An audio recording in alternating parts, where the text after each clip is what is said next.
Hello everyone, welcome back. तो China ने yet again अपना स्पाई शिप भेज दिया है इंडियन ओशियन में, जो कि एक हिंड्रेंस का काम कर रहा है in India's missile test plans. करते हैं इस पूरी न्यूज को डिटेल में, but before that please make sure you are subscribe to the channel and please like and share this video. देखिए, this is not the first time कि China ने अपना स्पाई शिप भेजा है ताकि वो स्पाई कर सके दूसरी कंट्रीज पर। इससे पहले भी आपको पता ही होगा, ये रिसेंट की ही न्यूज है कि श्रीलंकन पोर्ट पर चाइना ने अपना युआन वोंग 5 जो उनका शिप था वो भेज दिया था, वहां पर डॉक करा दिया था।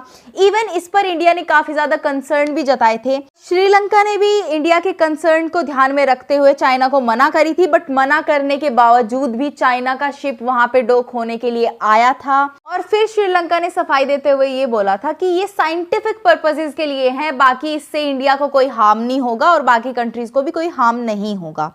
उसके बाद एक बार फिर से चाइना ने अपना स्पाई शिप भेजा था रिम्पैक एक्सरसाइज में। ये वर्ल्ड की लार्जेस्ट नेवल ड्रिल्स होती है जो कि यूएस से कंडक्ट करवाता है।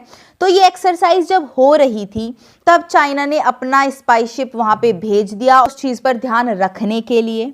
सो अनडाउटेडली चाइना की ये जो हरकत है ये काफी ज्यादा अनोइंग है। ऑफ कोर्स हर कंट्री को इससे दिक्कत होगी, बट चाइना फिर भी ये करता है। मैं बताऊंगी इसका रीजन क्या है और कंट्रीज इस पर क्यों नहीं कोई एक्शन ले पाती। देखो, अगर हम फिलहाल के इंसिडेंट की बात करें तो चाइना का जो शिप आया है इंडियन ओशियन में उसका नाम है युआन वोंग 6। चाइना ने ये बोला है कि हमारा जो मिशन है चाइना एरोस्पेस मिशन, वो 15 से 20 तारीख के बीच में होने वाला है और इसीलिए हमने ये जो शिप है हमारा वहां पे डॉक करा है। बाकी इंडिया का, जैसे आपको पता है, इंडिया का एक मिशन टेस्ट है जो कि होने वाला है 10 और 11 नवंबर को। इंडिया की तरफ से ये बोला जा रहा है कि ये उसी मिसाइल टेस्ट पर स्पाई करने के लिए, देखने के लिए कि उसकी रेंज क्या है, उसकी कैपेबिलिटी क्या है, इसलिए चाइना ने अपना स्पाई शिप यहाँ पे भेजा है। कि जिस मिसाइल का टेस्ट होने वाला है उसका नाम है K4 submarine launched ballistic missile, यानी कि SLBM। K4 की जो रेंज बताई जा रही है वो बताई जा रही है 3500 किलोमीटर, जो कि एक अच्छी खासी रेंज है और एक दूर तक टारगेट को हिट कर सकती है। अगर मैं K4 की इंपॉर्टेंस की बात करूं तो इससे पहले भी इंडिया के पास एक मिसाइल है जिसका नाम है K12, लेकिन उसकी रेंज सिर्फ 750 किलोमीटर है, यानी कि अगर हमें दूर दराज के टारगेट को हिट करना है तो वो सफिशिएंट नहीं रहेगी। और इसीलिए जो K4 मिसाइल है वो काफी ज्यादा इंपॉर्टेंट हो जाती है इंडिया के लिए। अगर मैं चाइना के कंटेक्स्ट में बात करूं तो अगर हम K12 यूज करेंगे तो अगेन उतना दूर का टारगेट हिट नहीं कर पाएंगे, उनकी जो कैपिटल है बीजिंग उसको भी हिट नहीं कर पाएंगे। लेकिन विद K4 हम ये कर सकते हैं क्योंकि उसकी जो रेंज है वो 3500 किलोमीटर्स है। तो बहुत ज़्यादा पार्ट चाइना का उस टाइम पे हम टारगेट कर सकते हैं। बीजिंग का एरिया भी हम बे ऑफ बंगाल से टारगेट कर सकते हैं, उसकी इतनी ज़्यादा रेंज है। यही डर है चाइना को, इसीलिए उन्होंने अपना जो स्पाई शिप है वो इंडियन ओशियन में लगा दिया है। अब आपका क्वेश्चन होगा, अगर चाइना ने अपना शिप भेजा है तो इस पर इंडिया बेसिकली ऑब्जेक्शन भी तो जता सकता है।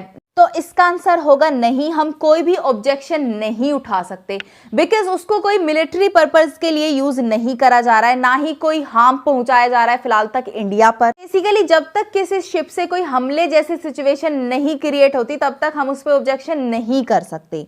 दूसरी बात, अगर हम स्पाइंग के कॉन्टेक्स्ट में भी उस पर ऑब्जेक्शन उठाते हैं तो चाइना के पास काउंटर स्टेटमेंट होते हैं कि हमारा मिशन है, हमने उसके लिए रखा है, बाकी हमारे साइंटिफिक पर्पस के लिए इसको यूज कर रहे हैं, इससे इंडिया को या फिर दूसरी कंट्रीज का कोई नुकसान नहीं है, हम आप पर स्पाई करने के लिए इसको नहीं यूज करें। तो सारे काउंटर स्टेटमेंट्स बेसिकली दूसरा कंट्री दे देता है। बाकी देखिए, अगर हमारा मिसाइल टेस्ट चाइना के स्पाई शिप के वहां रहते हुए होता है तो देयर आर चांसेस कि वो स्पाई शिप हमारी जो कैपेबिलिटी है मिसाइल की उसको नोट कर ले, उसको नोटिस करे, उस चीज को देखे और फिर बाद में अपने ही वहां जाके उस चीज को लागू कर दे, ऐसी मिसाइल क्रिएट कर दे, या फिर वो अपना मिसाइल डिफेंस सिस्टम इतना स्ट्रॉन्ग बना ले after seeing the capability of K4 कि हमारी जो K4 मिसाइल है वो उसके सामने फीकी पड़ जाए। हम दोनों ही कंडीशन होना नहीं चाहेंगे कि इंडिया के साथ हो।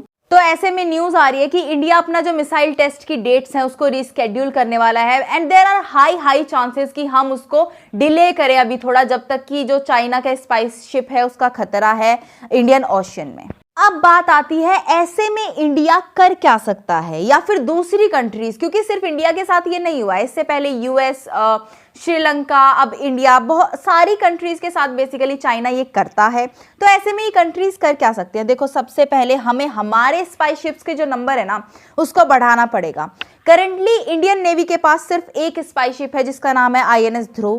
तो अगर एक है, हम उसको ज्यादा इंपॉर्टेंट पर्पसेस के लिए यूज करेंगे, ना कि ऐसे ही हम कहीं पे भी उसको खड़ा कर देंगे, डॉक करा देंगे कि यहां से आप स्पाइंग करो। नहीं, ऐसा नहीं हो सकता, because we have limited number of these. दूसरा, आपको पता है जो क्वाड ग्रुप है वो चाइना को ही काउंटर करने के लिए बनाया गया है, जिसमें कि मेंबर्स हैं इंडिया, अमेरिका, UK और जापान।